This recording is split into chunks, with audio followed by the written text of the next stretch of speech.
Good afternoon, everybody. I'm KJ Brar from DesignMate. DesignMate is basically a content provider, and we've been developing content since last 10 years.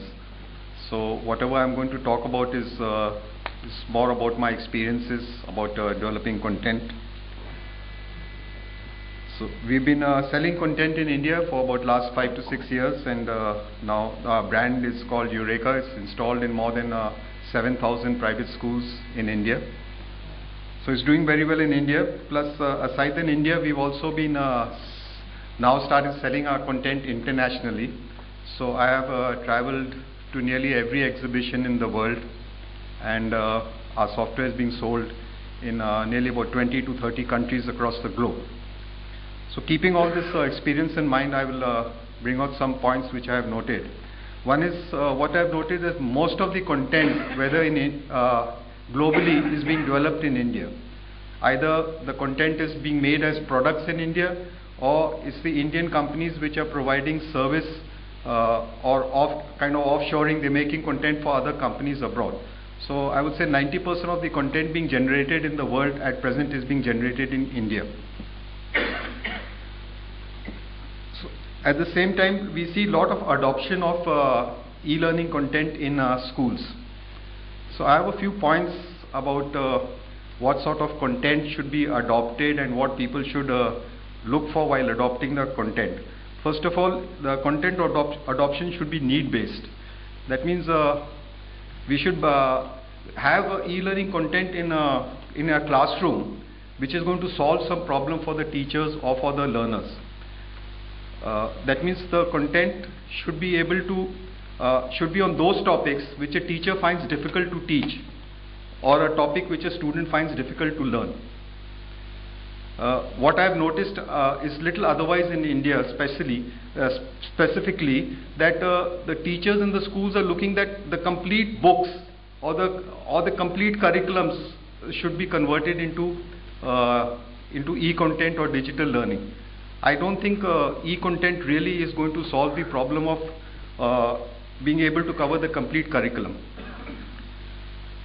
E-content mostly involves animations, and animations can mainly help in subjects like physics, chemistry and biology. So if you want to make e-content for maths through animations, it's not going to be of much help. So there's no point really buying maths animations, because maths is more of practice. A few of the concepts, yes, could be explained with the help of animations, but most of the maths is practice, so it's not going to help much.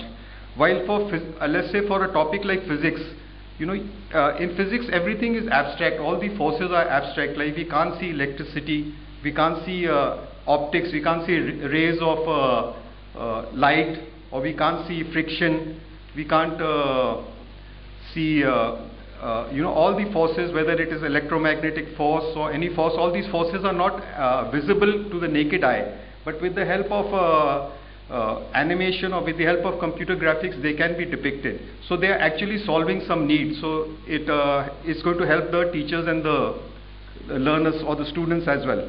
Similarly, when we come to a subject like chemistry, we cannot see things at the subatomic level, like we can't see protons or electrons or neutrons, or when experiments are happening, we cannot see how the electrons are moving from one atom to the other or from one compound to the other. So all these things can be shown with the help of animations very well. So they actually solve some need, and they bring some extra dimension to the traditional method of teaching.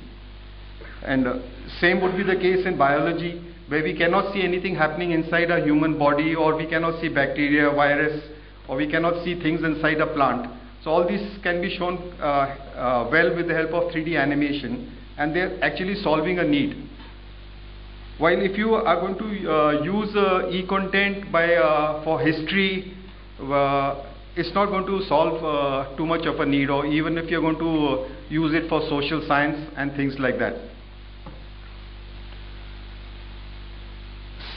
Secondly, I've seen that though there is a lot of content available, but the one of the main reasons why digital learning or e-learning content or animations are going to help is to get the engagement of the student.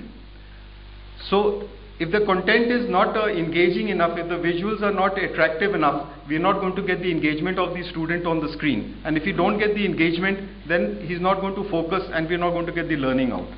So it's very important that the content should be very, very visually rich and engaging.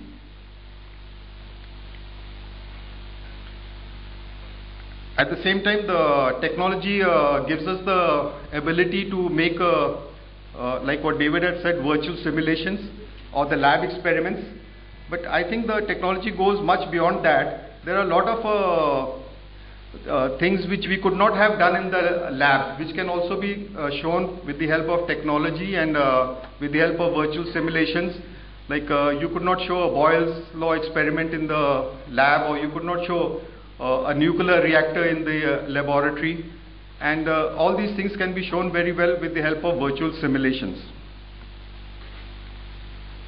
And the last point I would say about content is it should be future proof. Considering how technology is changing, and specifically now, since I think from next year onwards we're going to have a lot of tablet launches aside than whatever we have, and there'll be a lot of adoption of tablets by the students, by the schools. So the content has to be able to play on these tablets, and I don't think most of the content which has already been made is just going to seamlessly go on to the tablets. There a lot of modification would have to be done, and all the tablets are of different sizes. Some tablets are 7 inches, some are 9 inches, some are 10 inches, and all the tablets have different resolutions. So it's going to be quite a, though there's a lot of talk that the tablets are coming in and everybody is going to put content on the tablets, but I think the content providers are going to have a very big challenge of adapting the content to so many devices now. You have different type of projectors. You have 4:3 projectors, you have 16:9 projectors, and now you have interactive whiteboards which are all with different resolutions, and now so many more tablets coming out with so many different resolutions and different sizes. So that is something which people will have to keep in mind while buying tablets for schools or buying tablets for students.